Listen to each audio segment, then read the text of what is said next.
There is a phrase that is often used, and that is that good times create weak men create bad times create strong men, and strong men create good times.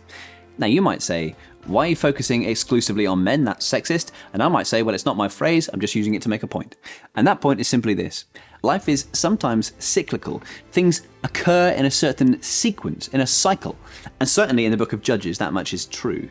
And so you've seen the first couple of cycles of this in chapters 1 and 2 with Othniel, who delivers the people, and then we read that the land had peace for 40 years until Othniel, son of Kenaz, died. So they had peace, they had good times, but it creates spiritually weak people. Again, the Israelites did evil in the eyes of the Lord. Weak men create bad times. God effectively gives them over to Eglon, king of Moab. Now, Eglon is a kind of larger-than-life character.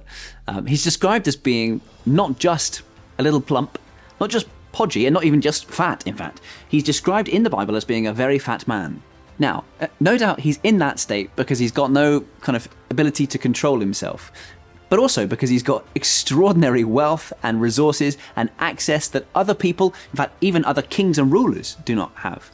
Now, it's not hard to indulge yourself in this day and age. You can eat your daily calories in a donut, but it would be extremely hard to indulge yourself like this 3,000 years ago, yet he has more than managed it. And so, he is ruling the Israelites, and because of that, each year the Israelites will send a representative with tribute, essentially their taxes, and go and deliver them to Eglon. This year, their representative is a man called Ehud.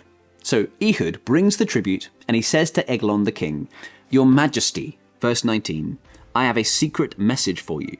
The king said to his attendants, "Leave us," and they all left. Ehud then approached him while he was sitting in the upper room of his palace and said, "I have a message from God for you." This is just the most cinematic introduction for what he's about to do. This is a message from God, a message of judgment. Ehud reached with his left hand, drew the sword from his right thigh and plunged it into the king's belly. Why does it matter that he's left-handed? Well, because whoever's job it was to frisk for weapons has had a particularly sloppy day at the office. They've only bothered to frisk, clearly, the left side of his body, which is where a right-hander would keep any kind of weapon so they could draw it. So he's passed through the kind of metal detector test only by virtue of the fact that he's a left-handed man and his weapon is not where you would expect it to be. So he draws the sword from his right thigh, plunges it into the king's belly, and this is a memory verse perhaps to stick on the wall. Even the handle sank in after the blade, and his bowels discharged. Ehud did not pull the sword out, and the fat closed in over it. Ugh, that's gross, isn't it? So because of the way he's cut the insides of this evil king, his bowels have discharged, just muck and mess everywhere in this upper room. This is important to the story. Ehud slips away from that room, locks the doors behind him, and walks out, bold as brass, it seems. It's only after he's gone that the guards return to position, and when they get to the door, they find that it is locked, and they assume, given the smell emanating from the room, that the king is relieving himself, that the king is on the throne, as it were. We read verse 25, "They waited to the point of embarrassment." How long would that be, do you reckon? Until eventually, after calling and getting no response, they bring up the courage to break down the door, and they find their own king spread across the floor. While they waited, Ehud got away.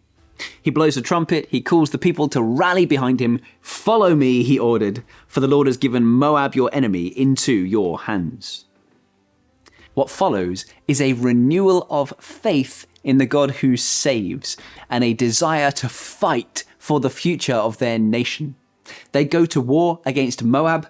That day, Moab was made subject to Israel, and the land had peace for 80 years.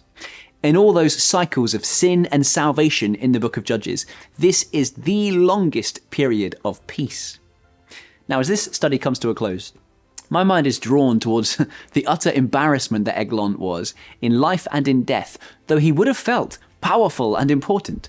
In fact, for a short time, it looked as though he was in command, that he controlled vast resources. But we can see here an unimpressive man inside and out.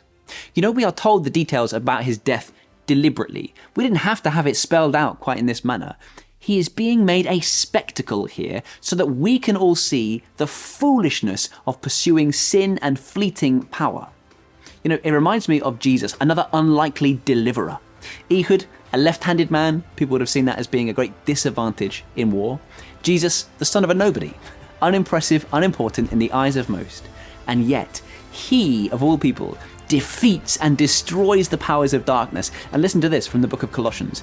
And he made a public spectacle of them, triumphing over them by the cross. So many of the things and people that look important and powerful in life end up being shown as silly at best, stunningly foolish at worst. May God keep us from becoming like King Eglon. May God show us the delight that comes from resisting the forces of darkness. May He help us to follow our true deliverer, the judge of all the world, the Lord Jesus Christ.